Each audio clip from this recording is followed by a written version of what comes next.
Es importante el ministerio del evangelista porque va a afectar el destino eterno de las personas.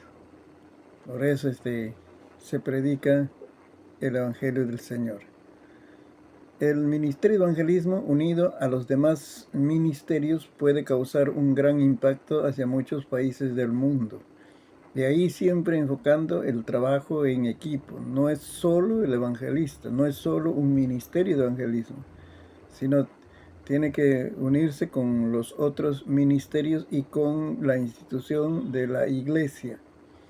Entonces va a poder lograr mayor alcance ese ministro, ese evangelista, ¿no?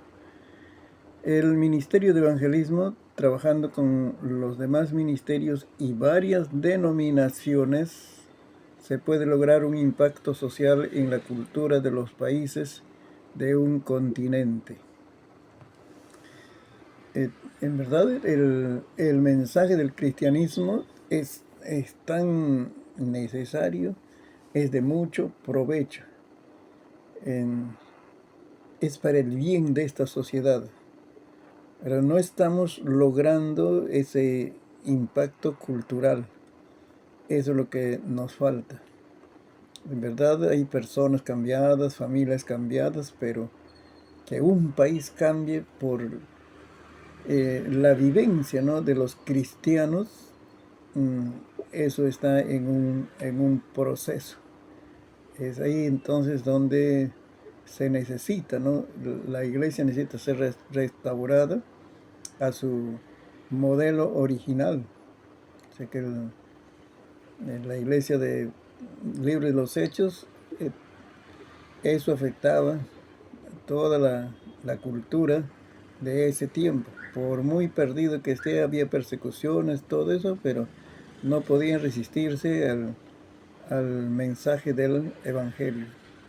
Así que hoy estamos viviendo, sí, hay experiencias por zonas, por lugares, pero no estamos afectando a toda nuestra sociedad. ¿Cuándo podemos decir que nuestra cultura ha sido, la cultura peruana ha sido afectada por el Evangelio? Cuando todo el territorio peruano sea lleno de la palabra de Dios y haya cristianos en todas las instituciones del Estado, instituciones privadas, las ciudades, los medios de comunicación estén inundados del mensaje de Cristo. Entonces estaremos diciendo que ya impregnó en nuestra cultura peruana el Evangelio. Entonces sí va a haber, siempre va a haber personas inconversas, pero no tendrán la fuerza que hoy está teniendo, porque hay países donde mm, hay mega iglesias de 40.000 miembros para arriba, pero en esos países están dando leyes a favor del aborto, ideología de género. eh, entonces no estamos haciendo efecto en la cultura. O sea, lo que están gobernando y los políticos no se sienten afectados por nuestro modo de vida, nuestro testimonio, nuestras oraciones. No están porque ellos están haciendo sus decisiones. Entonces, yo creo que el cristianismo tiene una respuesta mm, para los problemas de este tiempo. Ellos están promoviendo la destrucción de la familia y la iglesia está trabajando a favor de la familia. Y cuando ellos están ganando leyes para destruir la familia, eso no es afectar a la cultura de nuestra patria. Algo está pasando mal, pues, está pasando mal, ¿no?, en nuestro tiempo. El ejemplo de evangelismo lo vemos en Samaria. Ese efecto, aquí hay algún reflejo del efecto cultural del evangelio. Eh, He sacado de un libro que yo escribí, la iglesia líder.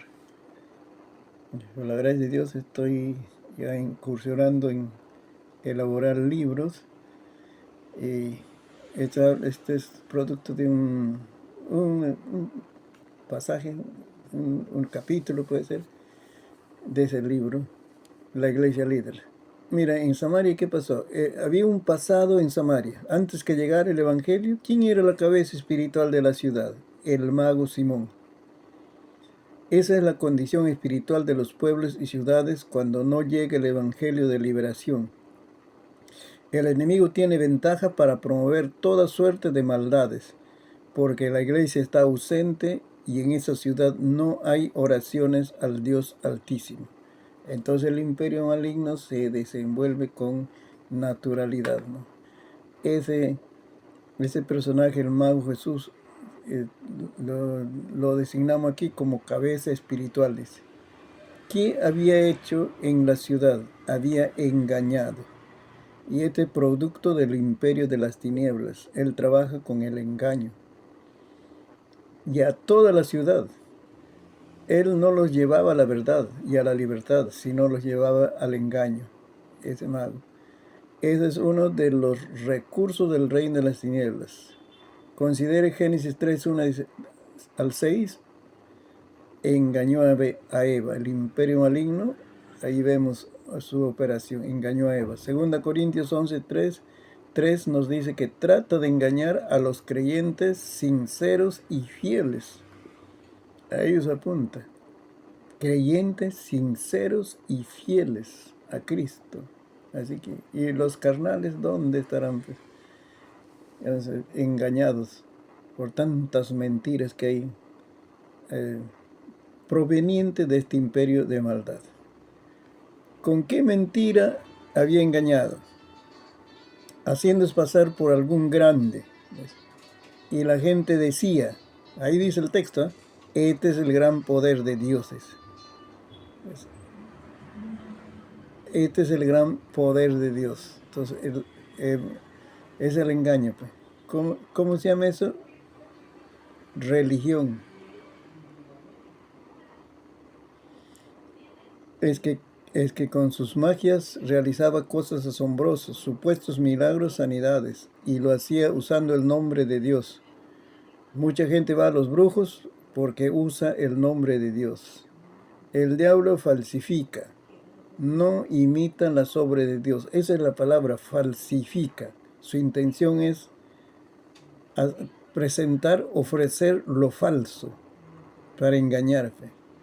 Imitar no es la palabra correcta en toda situación. A veces dicen, el diablo imita también las lenguas. No, no imita, falsifica. La mentira más grande que Satanás ha engañado a toda la humanidad es la religión. Una religión sin Cristo, sin cambio. Por eso es que hay religiones dañinas, perversas y violentas. Aquí en Perú, recién la noticia nomás que en un colegio, cómo han entrado, pero le están enseñando los ritos del islamismo, o musulmán también, parecido. Eso, aquí en Perú, si no es en Arequipa, es en Lima. Esas son las religiones dañinas. Aquí cuentan también las sectas que usan un lenguaje muy parecido al lenguaje de la Biblia, pero cuando se analiza sus creencias y prácticas no concuerdan con las doctrinas del Nuevo Testamento. A ver cuántas doctrinas erróneas están siendo propagadas en nuestra patria y encuentran acogida. Hay personas que están ahí en esas doctrinas erróneas. Recuerde que cuando en una ciudad, un pueblo pequeño, prospera esas sectas, es que la iglesia no está teniendo influencia. La iglesia tiene que tener influencia aún en la gente que no asiste a la iglesia, pero por su forma de vida, su hablar.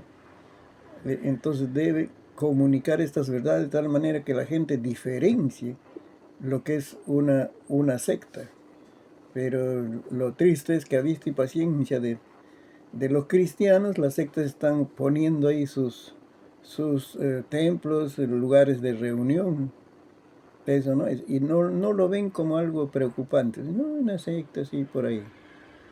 Pero recuerde que detrás de los ídolos y estas doctrinas erróneas, el apóstol Pablo decía doctrinas de demonios.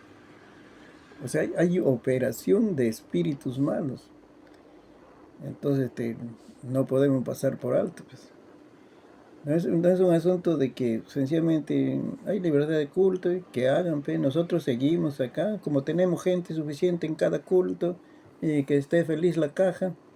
No es eso. Tenemos que ir al ataque de estas doctrinas erróneas que están torciendo a los, mentalmente, ¿no?, a las personas, ¿no? Que el texto que nos dice en Hechos 8, dice: ¿a cuántos se había engañado? A todos. Le estaban atentos, dice, desde el más pequeño. Trasladándolo a nuestro tiempo, el caso sería así.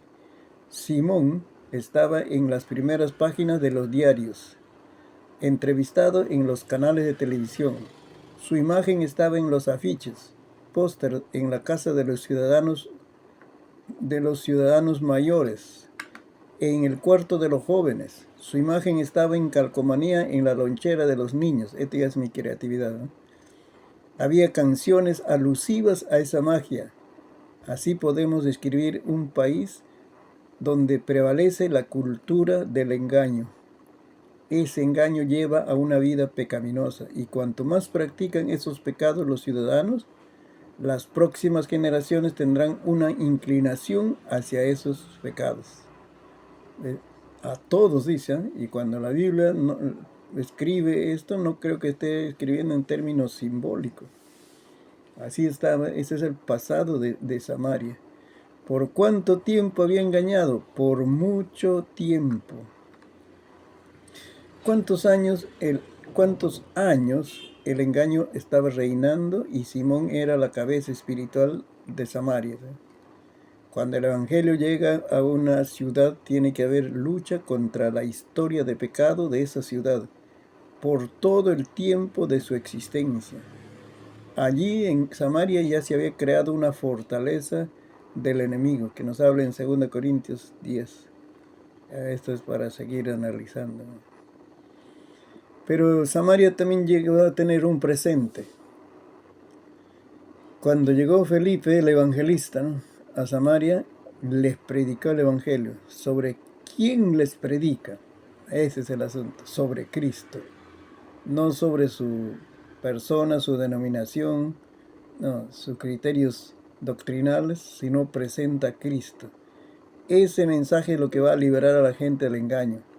Llega la verdad y la gente es libre del engaño. Juan 8:31 dice: dijo entonces Jesús a los discípulos: si habéis creído en él, si vosotros permaneciereis en mi palabra, seréis verdaderamente mis discípulos y conoceréis la verdad, y la verdad os hará libres. Hay que creer en el poder de la verdad. Cuando nosotros enseñamos, predicamos así, aire libre, no se está soltando la verdad para destruir toda mentira que hay. Pero hay que ir con los conceptos correctos. Pues no es fanatismo, no es el volumen de la voz, sino argumentos concretos que pueden destruir toda esa mentira del enemigo, ¿no? Cuando llega el Evangelio, toda la atención se centra en el poderoso mensaje del reino de Dios. Esta expresión se usa cuando se hace referencia al reinado terrenal de Cristo en el milenio. Pero también tiene un significado práctico y nos habla de vivir bajo el reino de Cristo como súbditos. A la iglesia líder le escuchan porque su mensaje es sobrenatural y puro. Ese es el mensaje que lleva el evangelista a esas ciudades, pueblos, ¿no?, campos blancos. ¿Qué sucedía en la predicación de Felipe? Las señales que hacía, que eran sanidades y liberaciones de espíritus inmundos. Y da como resultado que el mago pierde esa grandeza y deja de ser cabeza espiritual de la ciudad. El crecimiento asombroso de la iglesia siempre va acompañado de manifestaciones del poder del Espíritu Santo. Ahí está el pentecostalismo, que digan lo que digan del pentecostalismo, pero ha dado un aporte significativo al crecimiento de la iglesia en general y al alivio de las enfermedades. Personas que estaban sufriendo han sido libres de enfermedades y otros problemas, ¿eh? No se puede ignorar que el mayor crecimiento numérico de la iglesia, el cuerpo de Cristo, en el mundo ha sido el aporte de la iglesia del bloque pentecostal, que esto que habla de señales, de milagros, ¿no? A veces el asunto está pues en que amamos más nuestra denominación que el avance del Evangelio, la condición espiritual que están de nuestros prójimos. Eso debe llamarnos a abrir nuestra mentalidad, ¿no?, a las posibilidades de Dios. Así con cultos fríos no vamos a alcanzar nuestro Perú para Cristo. Necesitamos un culto donde hay un mover del Espíritu.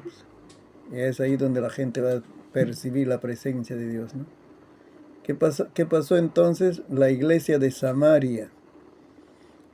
Así, por el lugar nomás, ahí no hay nombres de denominaciones. La iglesia de Samaria llegó a ser cabeza espiritual porque derrotó a los imperios de maldad que por muchos años había cautivado a la ciudad. No importa cuánto tiempo estuvieron allí, cuando la iglesia vive su verdadera naturaleza, ¿cuál es? El ser llena del Espíritu Santo. Esa es la verdadera naturaleza de la iglesia. Los imperios de maldad caerán por tierra. No hay otra manera de ser cabeza de una ciudad, de un país. Solamente será cabeza por el poder del Espíritu Santo. Y llegamos a la conclusión: en una ciudad, ¿gobernará el imperio de maldad o el imperio de santidad? Depende cómo vivimos nuestro cristianismo. Y vamos viendo entonces, para avanzar, dejemos eso. Ahora vemos como referencia, para que ustedes puedan leerlo, en el día de Pentecostés, Pedro predicó, hizo un trabajo, yo creo que de evangelista. Él es apóstol, todo, ¿no? Es reconocido por el Señor Jesucristo y restaurado, todo eso. Pero lo que hizo en Pentecostés fue el trabajo de un evangelista. Se levantó y predicó un mensaje ahí, bien preciso, enfocado en su público judío. Y en ese día 3,000 personas cambiaron su destino eterno y se añadieron a la iglesia. Es lo lindo, porque se bautizaron. Que todo rápido, eso, nacieron con deseo de crecer, pues ya se bautizaron y se añadieron a la vida de la iglesia. Ya del versículo 42 en adelante ya habla de que se formaron parte, ¿no?, de la iglesia. La formación de un evangelista, así van por pasos, pueden decir, hasta lograr mayor desarrollo. En la iglesia hay hermanos que se inclinan para este ministerio. Lo que necesita es descubrir y darle la oportunidad también para que ejerzan, ¿no? Comienza cuando su visión se enfoca en las personas que no han arreglado cuentas con Dios. Ese hermano siempre está pidiendo oración, siempre está repartiendo folletos, hace una actividad en la iglesia, ahí está, ¿sí?, de evangelismo, ¿no? Luego, al leer la Biblia, encuentra mensaje para los inconversos y memoriza textos para el evangelismo. Es una buena señal, porque él va a usar esos versículos bíblicos en su trabajo. Cultiva un espíritu de servicio en otras actividades de la iglesia. Los verdaderos evangelistas siempre han estado involucrados en todo el desarrollo de la iglesia. Han estado cerca de su pastor, cerca de su líder. Ahí. Es bien raro, vamos a decir, que de una vida si tibia, que desatenta a las cosas de la iglesia, no asiste mucho a la iglesia, y de ahí es que se levante como evangelista, es muy, muy raro. Luego vemos que su predicación es centrada en Cristo. Se habla bastante de Cristo, quizás aunque sea empíricamente, de acuerdo a su alcance, conocimiento, pero presenta a Cristo. Sabe guiar a las personas a un encuentro personal con Cristo. Este es el momento, la oración de acercamiento a Dios, pues, o la oración para tener vida eterna. Él sabe guiar, ¿no? No está llamando al pastor, aquí tengo una persona que quiere entregar su vida a Cristo. No sé, se decide a su manera, porque ya está dando esos pasos. Vale la pena apoyarle, asesorarle con algún material y que siga desarrollando. Luego hace las previsiones para que los nuevos convertidos reciban la consolidación necesaria para vivir la vida cristiana. Eso es un evangelista, no es solo que está en plataforma. Dos hermanos en la primera iglesia que pastoreé. Entonces un día se pusieron de acuerdo, ¿no? Para evangelizar por ahí por las calles, y encontraron una familia en sí. Predicaron a toda la familia, pero se decidió uno por Cristo. Y ellos estaban felices ahí, que se quedaron ahí conversando. Y a la tarde hicieron llegar, yo estaba en el templo, un cuartito pequeño que me han dado. Y dijo, pastor, Dios nos ha bendecido una almita para el Señor, es una almita. Ya le hemos hablado del bautismo, si quiere bautizarse. Ya le hemos hablado del ayuno, también quiere hacer ayuno. Ya le hemos hablado de vigilia también, quiere hacer vigilia. Ya le tantas lecciones le daban de la vida cristiana.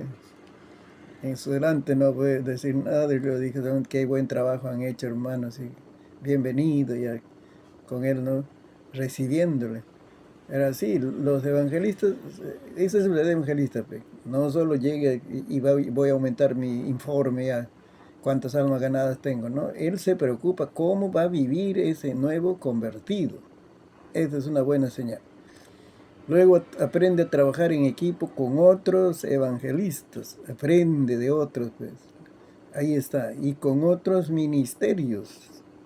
Es un buen desarrollo, ahí va formándose también de aprender a trabajar con equipo. Él no es el llanero solitario. Puede estar teniendo acogida, puede estar teniendo experiencias también, ¿no? Convoca personas, es lo que se ve. El evangelista, cuando es por llamamiento, convoca personas que no conocen a Cristo, ¿no?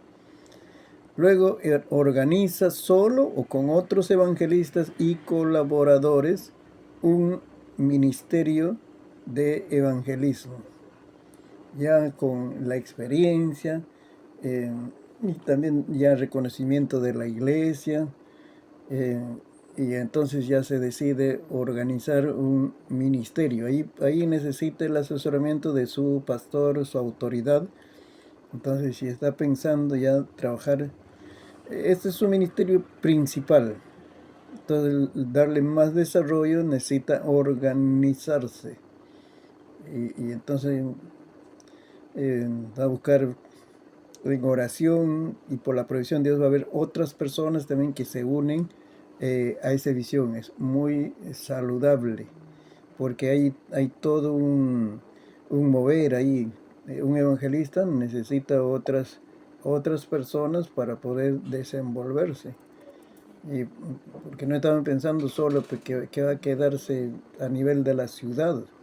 Entonces él puede afectar a otras ciudades, invitación de otras iglesias, ¿no? Quieren hacer este trabajo, entonces necesita organizarse ya un ministerio de evangelismo. Es diferente el ministerio de evangelismo de la iglesia, o que alguien ha desarrollado ya su ministerio, él tiene que organizarse. ¿Saben para qué?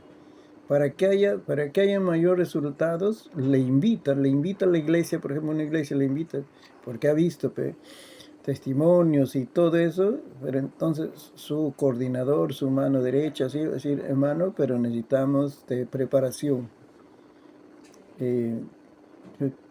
¿Cuál es el ritmo de vida de la iglesia? ¿Están haciendo evangelismo, aire libre, así? Antes tiene que haber un antes de la campaña, y un durante y un después. Entonces es otras personas, claro, bajo orientación, dirección del evangelista en coordinación con el pastor que les invita. Pues para eso necesita otras personas, porque algunas personas dicen, viste el hermanito, gana almas para Cristo. No hacen evangelismo aire libre, casa por casa, no están orando por la salvación de las almas, quieren que venga el evangelista y luego añade personas a la iglesia, que todo el trabajo lo haga el evangelista. Eso no es la vida de una iglesia. Por eso necesito otros que coordinen, entonces, como decir, no vea el campo de trabajo y entonces diga, hermano, para esta situación, como usted me ha informado y todo eso, yo les recomiendo que tengamos un tiempo de preparación, 1 mes, 2 meses, depende. Pues. Si ni ayunan por las personas en conversas, tiene ya 6 meses de preparación. Si no, no se puede hacer. Por eso es organizarse eso. No, el evangelista no está buscando solo que mi agenda esté lleno, esté lleno, entonces ya voy a predicar. Y luego los frutos no son los que pasan adelante ese día, muchos pasan por sanidad, consuelo, hasta reconciliarse y son creyentes ahí. Y él puede aumentar su récord. Pasaron 50, pasaron 100, todos. Pero frutos lo que hay que ver, resultados así prácticos, comprobados, ¿no? Entonces es un trabajo de equipo ya, estamos viendo, ¿no? Alrededor del evangelista, ¿no? Entonces, así va a crecer, él va a desarrollar en el ministerio.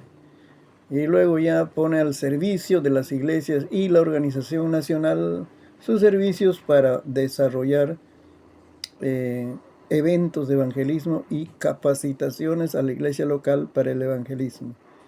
Entonces estas dos cosas tienen que ir. Capacitación a la iglesia antes, luego la práctica del evangelismo, luego posterior también una supervisión, un seguimiento que están haciendo después del evangelismo. Aquí estamos hablando del ministerio evangelista en su desarrollo. No es solamente el perfil, lo dibujamos del evangelista, sino que cómo este ministerio puede ser de bendición y de ayuda en el avance del evangelio hacia el país, la ciudad donde estamos desarrollando, ¿no?, el ministerio. Hay algunas preguntas relacionadas al evangelismo que se está viendo en este tiempo, por eso lo he puesto aquí, ¿no? A ver, el evangelismo es una actividad de poco impacto y alto costo. De poco impacto, dicen, y alto costo.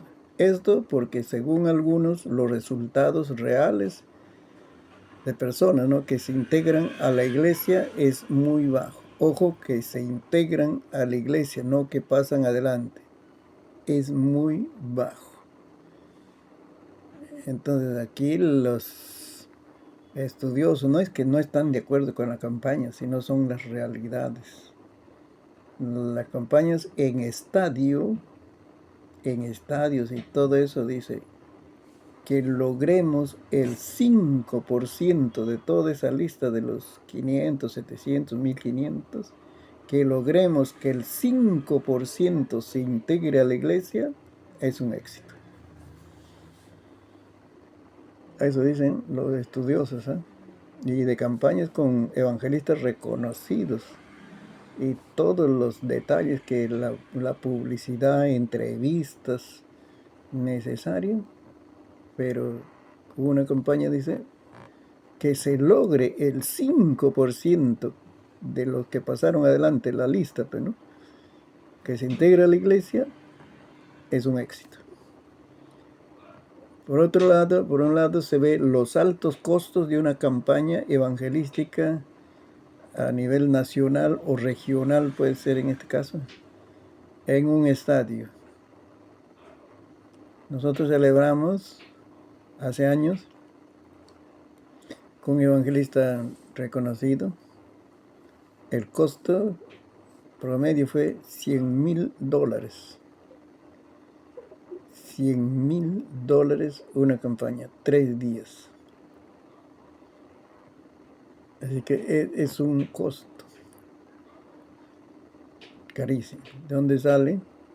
De las iglesias que colaboran y tantas actividades de colaboración, hasta del mismo equipo también, porque ya cuando tienen mayor desarrollo, ya es un ministerio evangelista ya de años, también tienen gente que les respalda económicamente. A veces al ver que ese grupo de iglesias, esa confraternidad de pastores, como se llaman, no logran el, la meta económica, entonces también ponen de su parte. Eso sucede así también, esas son realidades. Este es un manejo. He estado de cerca en esta campaña, sí. A mí me tocó la comisión de arreglo de sillas.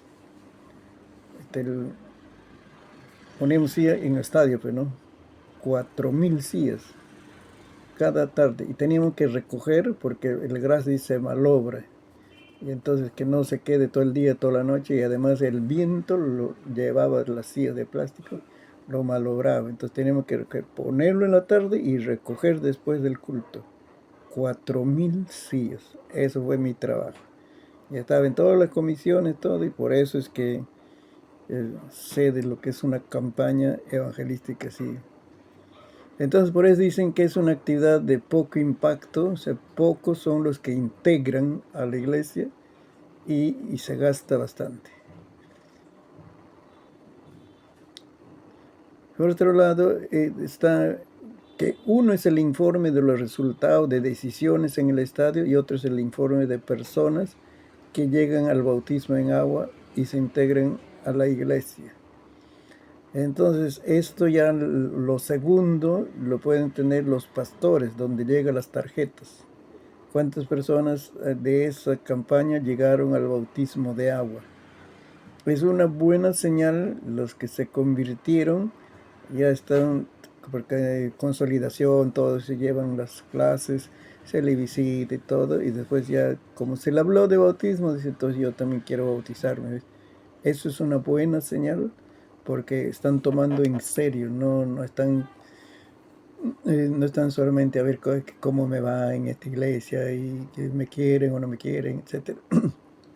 Es una buena señal que no se obliga a que se bautisme, se le ofrece, esto es un paso de obediencia y todo eso, pero ellos deben buscar, pedir el bautismo de agua. ¿Ves?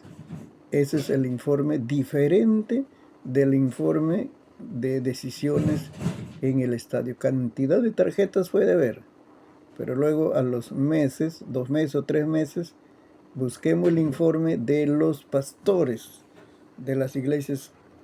¿Cuántos solicitaron el bautismo en agua?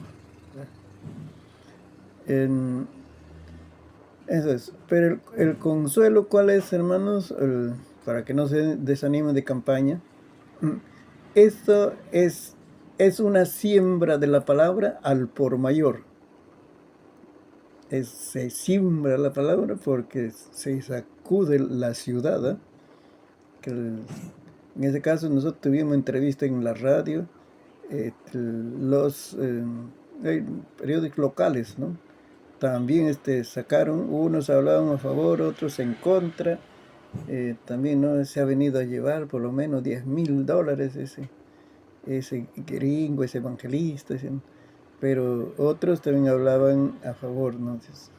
Si es necesario, dicen, ¿no? Hay que enseñar a las personas también, dice, hay que portarse bien de alguna forma, pero hablaban positivamente de la actividad. La iglesia se hizo conocida en la ciudad, las pequeñas iglesias, también con la presencia de los hermanos que venían de diferentes lugares con sus pancartas, sus carros, y todo ahí fue un mover. Entonces es una siembra al por mayor de la palabra, pero luego tiene que ir ahora la cosecha por las casas, por la gente que están interesados. la vida de la iglesia tiene que seguir siempre conectado con las personas ahí en la ciudad. Que después de la campaña sigamos en los aires libres, por zonas, por los lugares, cada congregación siga haciéndose presente la iglesia. Entonces, que no ha sido solo un momento de emoción también en la campaña. Sí, siempre lo vemos ahí están los hermanitos predicando. Eso es algo positivo. Esa es la primera pregunta. El otro caso es el ministerio. Hermano pastor, A ver, hermano hermano, pastor. siga, siga. Entonces puede ser igual también, por ejemplo, acá en Ayacucho, hacen fiestas espirituales, ¿no? O sea, utilizan ya búnkeres, no, grass, ¿no? Donde juegan, toman, ahí utiliza ese espacio para, para una campaña, no es campaña, sino como fiesta espiritual, inclusive hacen coincidir con su aniversario de la iglesia, ¿no?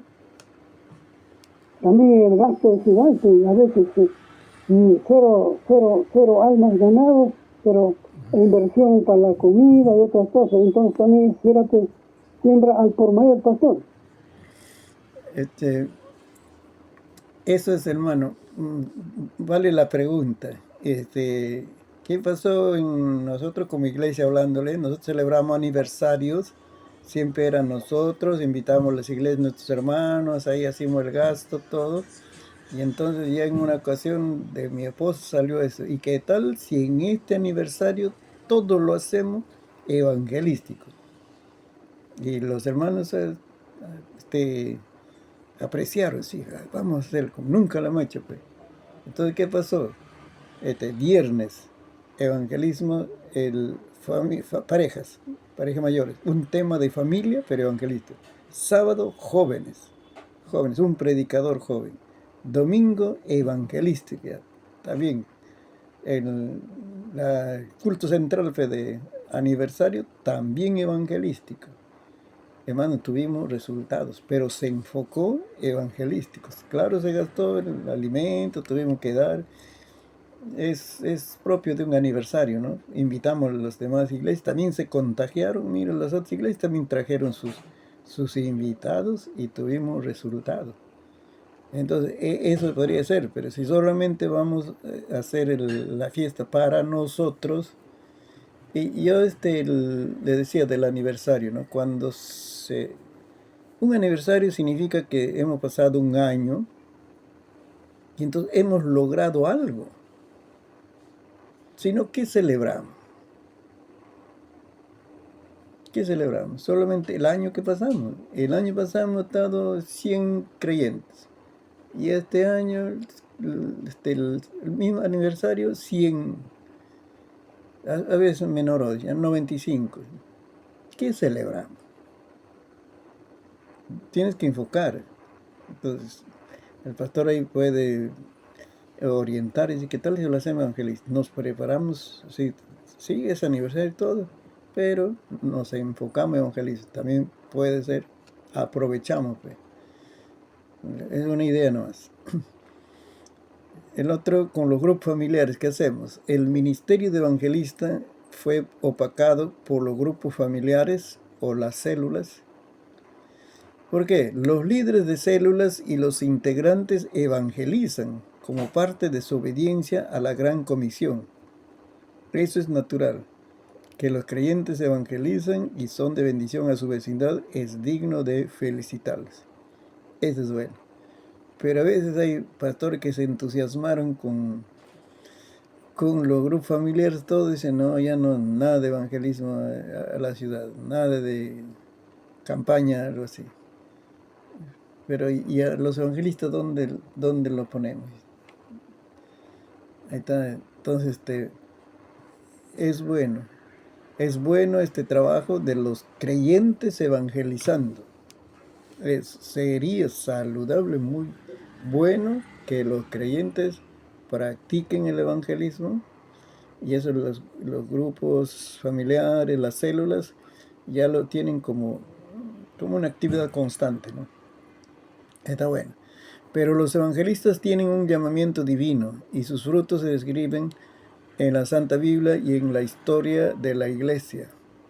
Como hemos visto ahí, hay resultados ya más grandes, ya es impactar una ciudad.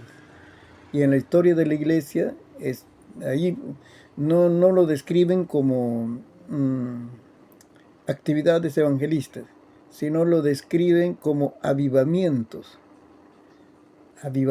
Pero en esos avivamientos no era solo mover del Espíritu Santo, hablar en lenguas, sino una cosa notable era la conversión de las personas. Entonces, por ejemplo, en el avivamiento en Gales, ¿quién fue el personaje ahí? Un joven, dice, en un tiempo, ya vamos a extenderlo, un año, un poco más, digamos, 100,000 personas se entregaron a Cristo. Entonces, ese es evangelismo. Hay un despertar. O sea, ese poder del Espíritu Santo pone pasión por las almas. Hay un despertar. Ahí está el trabajo. Entonces, nosotros lo vemos como que el hombre es un hombre de Dios ungido. ¿Pero qué está haciendo él? Él está haciendo evangelismo. Pero, ¿cómo debemos conjugar en este tiempo?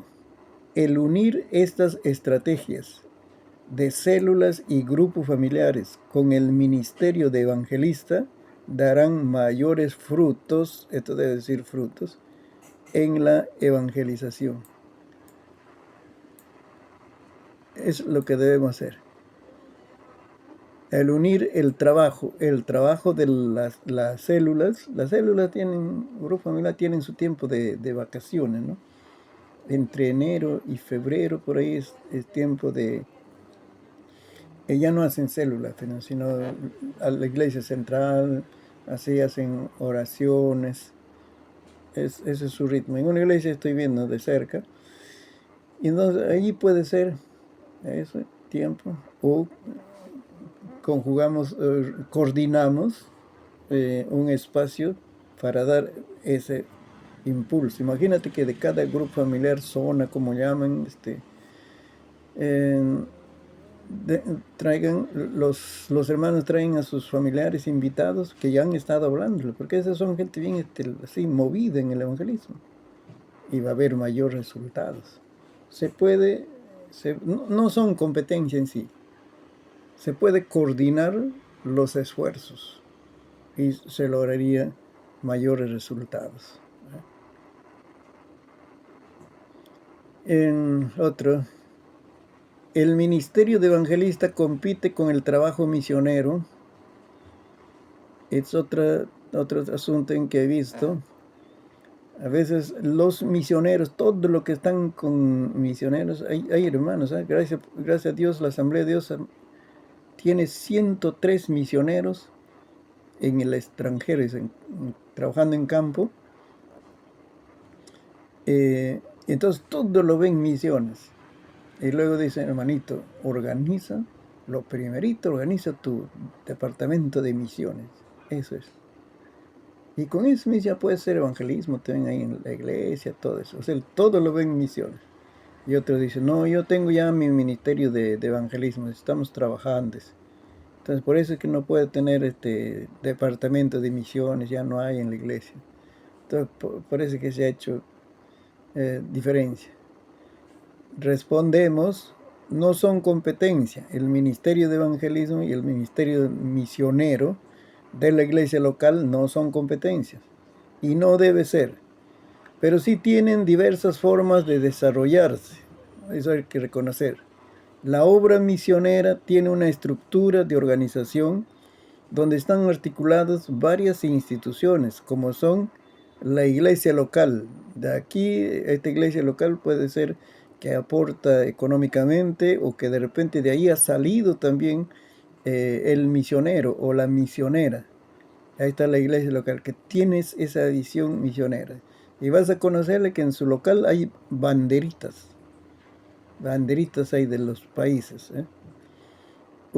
Entonces, si ha salido de aquí el misionero o la misionera, entonces es la iglesia enviadora. le están apoyando económicamente, junto con otras iglesias le están apoyando al misionero o misionera. Luego está el Ministerio de Misiones de la iglesia local, también hay nivel regional hasta nacional, ¿eh? Pero su trabajo es promover y administrar la obra. Cuando ya es a nivel, ese Ministerio de Misiones a nivel nacional, entonces está administrando todo lo que es la obra misionera, los misioneros, las ofrendas, los eventos que hay, ¿no? Capacitaciones, escuelas. Todo eso está administrando el Ministerio de Misiones Nacional. También hay regional, también hay en la iglesia. En la iglesia sería el Ministerio de Misiones, ¿no? Luego está la agencia misionera, que puede ser la misma a nivel nacional, Ministerio de Misiones, porque no puede haber 2 o 3 agencias en Perú, solo una, la agencia misionera. Es por medio de esa agencia salen los misioneros al extranjero. Y esta es la oficina administrativa, también que está mal escrito, de las donaciones y ofrendas para los misioneros y para la obra misionera. Esta es una agencia donde se maneja, se administra personas, se administra las escuelas, se administra el dinero también, ¿no? Reciben y luego envían, hay todo un mover. Son diversas estructuras y cómo es la obra misionera se desenvuelve, ¿ves? En cambio, lo que decimos también es el misionero tiene un perfil diferente del evangelista. La obra misionera, o sea, esencialmente, ¿saben cuál es? Cuando el que sale de una iglesia local traspasa fronteras culturales. O sea, va a una cultura diferente de lo que él es. Por eso entonces aprende un nuevo idioma en ese lugar, o ya va a aprender de repente, y planta una iglesia, pero esa iglesia no lo hace anexo de su iglesia, sino esa iglesia es para ese país. En ese país va a preparar obreros y va a dejar un pastor. El misionero no es un pastor por 25 o 30 años en la iglesia. Levanta pastores en esa cultura. Y entonces, si hay una organización, o supongamos que ahí está Asamblea de Dios, esa iglesia se afilia a la Asamblea de Dios de ese país. Esa es obra misionera, esencialmente. Pero lo que hacen otras iglesias, por ejemplo, yo he visto que hay iglesias de Estados Unidos que aquí tienen su anexo en Perú. Eso no es obra misionera. Eso solamente son sus anexos. La iglesia está creciendo localmente. Sí, hemos enviado misioneros, lo dicen, ¿no? Pero no es. Es cuando haces obra, levantas, plantas iglesia y luego lo afilias a la iglesia nacional que está en ese país, ¿eh? El evangelista, en cambio, como hemos visto, su trabajo es, en su país también puede ser en el extranjero, pero él no está preocupado de plantar iglesias y ahora donde el afilio, eso no es su trabajo, su perfil es diferente. El misionero, hermano, yo respeto el trabajo del misionero, es un llamado muy particular, que Dios lo capacita en todas formas, ¿no? Conocimiento, visión también para alcanzar personas y capacidad física también, ¿sí? Para desarrollar ese trabajo, ¿eh? Ya la otra, creo que es la última, sí. ¿Cuál es la protección económica para el evangelista? Es otro vacío que hay en nuestra Asamblea de Dios. Al pastor se le atiende en su vejez o enfermedad por gratitud a su ministerio, ¿sí o no? Y la iglesia lo atiende. Pero al evangelista, ¿quién le atenderá cuando llega a su vejez? Él no tiene una ofrenda mensual, el evangelista. Él recibe ofrenda por las actividades. Y el mes que no trabaja, ¿dónde está la protección económica? ¿Ves? No tenemos. Esa es una realidad que todavía no han trabajado en los niveles nacionales de administración. Y esa es una de las razones por la cual no hay una generación de evangelistas que se proyectan a impactar naciones. ¿Ve? O sea, estamos hablando ya de ministerios que pueden impactar de aquí de Perú, que sea plataforma de evangelistas, que coordinen ahí una junta de pastores, no sé, en Colombia, en Brasil, Argentina y hasta Europa de repente. Y que es un evangelista, ¿cómo decir? Que pueda enfrentar esos desafíos, ¿no? Así a nivel de llevar el evangelio a otros países y ahí en ese país hacer un impacto social. No hay desarrollo porque los evangelistas tienen que trabajar con una iglesia local. Ahí, eso es el asunto. Todavía no se ha trabajado, este asunto, ¿no? Y todavía hay un lenguaje, cada uno hay que reconocer a cada uno en su ministerio, dice, ¿no? Así que hace un evangelista en una iglesia, dice. Él debe estar en Campo Blanco, él debe estar predicando en las calles.